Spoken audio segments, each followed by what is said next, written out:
Hi, this is Brandon Hathaway. I'm the preacher at the Westside Church of Christ in Owensboro, Kentucky. And this is verse of the day. And I know I didn't do the countdown today, and I know that I don't have the PowerPoint up there. I probably won't have that for the next couple days. We're heading out of town, and where we're going I don't think has Wi-Fi internet, so I won't be on my laptop. I'll be doing it on my phone like I am right now. We're packed up. I got my computer packed up. That's why I'm on my phone again. But just go ahead and try to keep the verse of the day going up anyways. 1 Corinthians chapter 7 and in verse 2 is what I'm going to read from. If you want to go ahead and open your Bibles there, 1 Corinthians chapter 7. I encourage that you read the whole chapter here. It's got a lot to say about marriage. It's got a lot to say about sexual morality and even to the possibility of having to remain single. And of course, Paul's writing this, and Paul never married himself, and he brings out some points on how that can be an advantage, but also how it can be a disadvantage.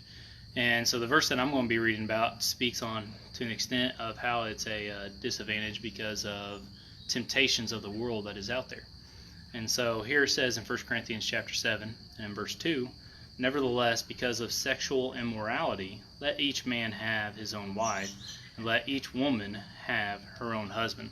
And so as we read that, and Paul, he's bringing out, if possible, for everyone to remain as he is, to remain independent. And he talks about how that can be an advantage where you can focus on working for the Lord and pleasing the Lord and serving the Lord, whereas when one gets married, you now have the focus of also, not that you're not focused on serving God, but that you also have the part of pleasing your husband or pleasing your wife and serving them also. And so it's just now that you kind of split up things a little bit more, and you can work together, of course. But it does bring that point out because there is so much sexual immorality out there today.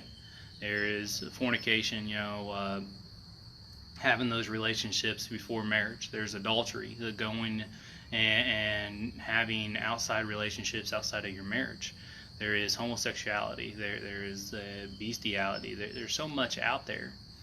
And God has provided a way to try to help those temptations when He created and established marriage. You go back to the beginning of time, you go back to Genesis chapter 1, and you read through there when God created mankind, and you read through Genesis 2, and it goes in more detail.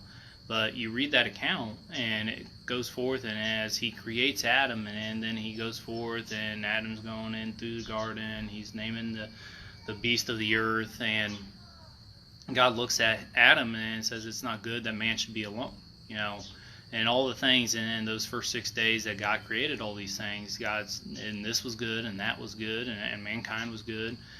But then He says it's not good that man should be alone. There was no helpmate compatible to Adam.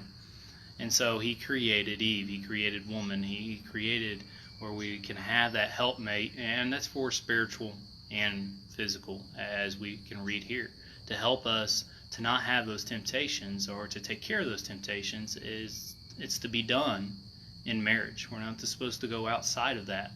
And so once again, if we have questions about marriage, we have questions about sexual life, and we have those questions, we need to open up our Bibles. The answers are found in there because God's the one that created us. God's the one that had established marriage, and He's the one that gives us the rules and how that's supposed to be, because it's supposed to be a spiritual thing also. Though it is a physical relationship, it's a spiritual thing. It's a spiritual thing of coming together and becoming one. And so let us open up our Bibles and study it so that we know how to prepare for marriage. If you haven't been married, if you're not married at this time and you're wanting to get married, as I said, as you can read through this chapter, you can learn about the choice of remaining single, remaining on your own, and what you can be doing there and serving the Lord, or as you are married, and how you should be living that life in marriage and how to improve it, and of course understanding that it is a lifetime commitment. Hey, I hope you guys have a good day, and Lord willing, I'll at least have enough service where we're going to be that that I can do this over my phone, and I will talk to you tomorrow. So thank you again, and talk to you later.